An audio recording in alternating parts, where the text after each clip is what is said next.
Ambassador Hotel after the Los Angeles primary, the Democratic primary he won. Today on Democracy Now!, we look back at Kennedy's life and legacy. His record as a political figure is a complicated one. To many Americans, he came to embody the hopes of the civil rights and anti-war movements. But while serving in government, he played a major role in actions these movements fought against. As a young lawyer, Robert Kennedy was a key aide to Republican Senator Joe McCarthy on the notorious Senate Permanent Subcommittee on Investigations. As Attorney General under his brother, President John F. Kennedy, Robert Kennedy signed the wiretap order authorizing the FBI spying on Martin Luther King, Jr. On foreign policy, Robert Kennedy played a key role in U.S. efforts to overthrow Cuban President Fidel Castro and was part of the inner circle of advisors that backed President Kennedy's escalation of the bombing and destruction of Vietnam. But he also was going through transformations at the end of his life. Today, we'll look at those last months, but we begin with excerpts of the documentary RFK Must Die, The Assassination of Bobby Kennedy, directed by Shane O'Sullivan and produced by E2 Films. On June 5, 1968, Kennedy had just won the California Democratic primary, a major boost in his campaign for the Democratic presidential nomination. Just after midnight, Kennedy addressed supporters at the Ambassador Hotel in L.A. in what would be the last moments of his life. What I think is quite clear is that we can work together in the last analysis, and that what has been going on within the United States over the period of the last 3 years, the divisions, the violence, the disenchantment with our society, the divisions, whether it's between blacks and whites, between the poor and the more affluent, or between age groups, or in the war in Vietnam, that we can start to work together. We are a great country, and a selfish country, and a compassionate country. And I intend to make that my basis for running and over the period of the next year. Mayor Yorty has just sent me a message that we've been here too long already. So my thanks to all of you, and now it's on to Chicago, and let's win there. Thank you. Moments later, he was assassinated.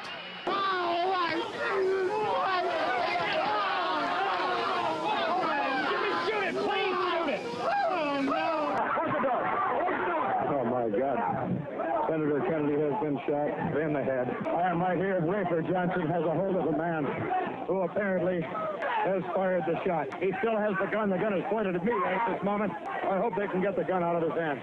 Get the gun. Get the gun. His hand is frozen. Get his thumb. Get his thumb. Take a hold of his thumb and break it if you have to. Get his thumb. Okay, now hold on to the guy. Hold on to him. Hold on to him, ladies and gentlemen. They have the gun away from the man.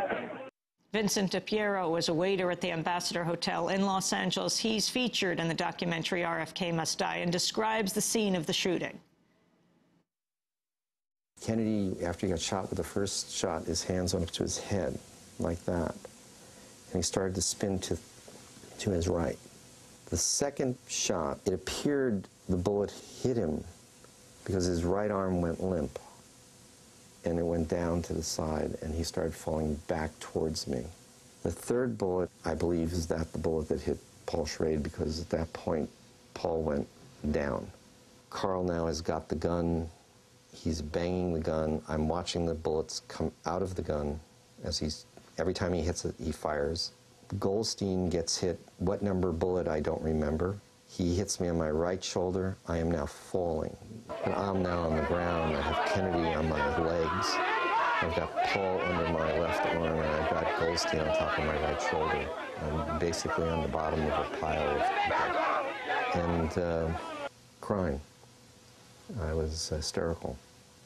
Carl literally had his hand banging it on the cabinet, trying to get him to release it. Finally, after the gun was empty, he was still banging with his hand, and you could still hear the gun click. He was still trying to shoot at him on the ground. When we were on the floor and the shooting was finished, I was on my knees, and I crawled over to the senator. First thing he said was, "Is everybody else all right?" I said, don't say anything, just don't speak. All he was concerned with was everybody else. Something I could never forget that.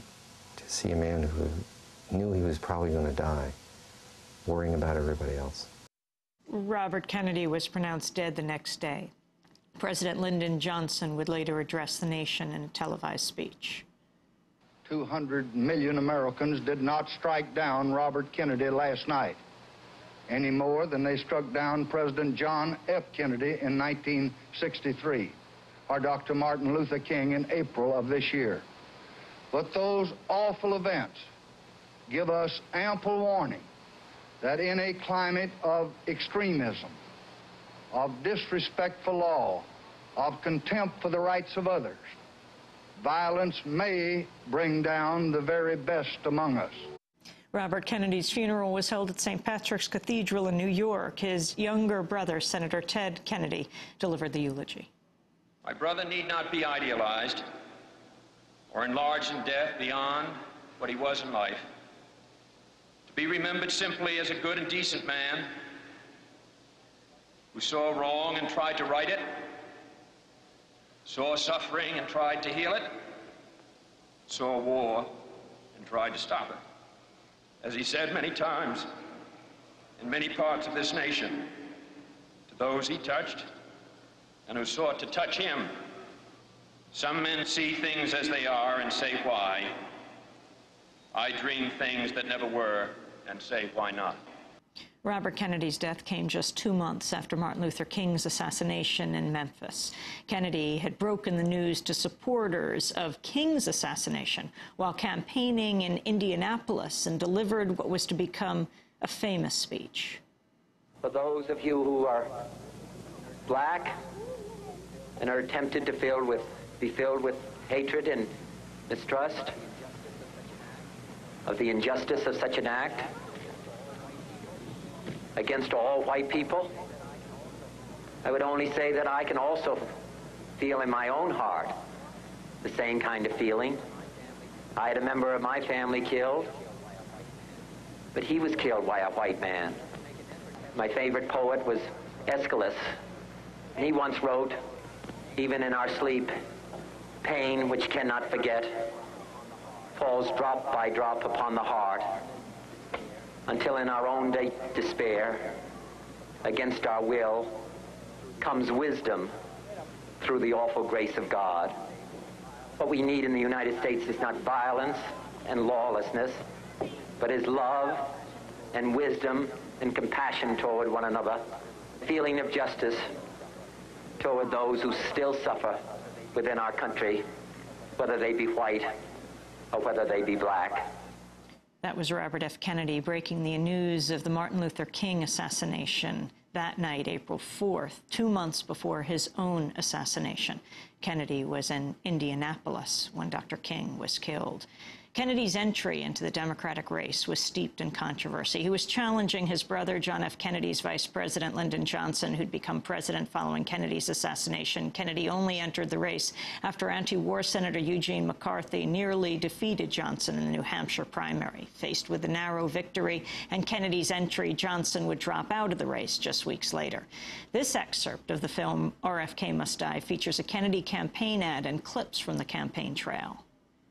Tomorrow's citizen needs people. People who know how to plan for his future. He needs them in the right places. Now. People like Robert Kennedy. One thing is clear in this year of 1968. I believe in this country as I've traveled across, and that is that the American people want no more Vietnams. In August in Chicago, the Democratic Party will nominate its candidate for President of the United States.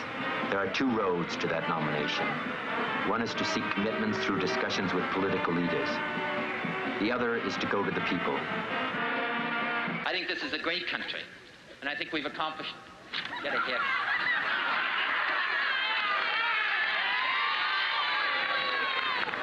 I'm just at the pitch of my campaign speech, and I look around and it says, "Get a haircut." I got a haircut.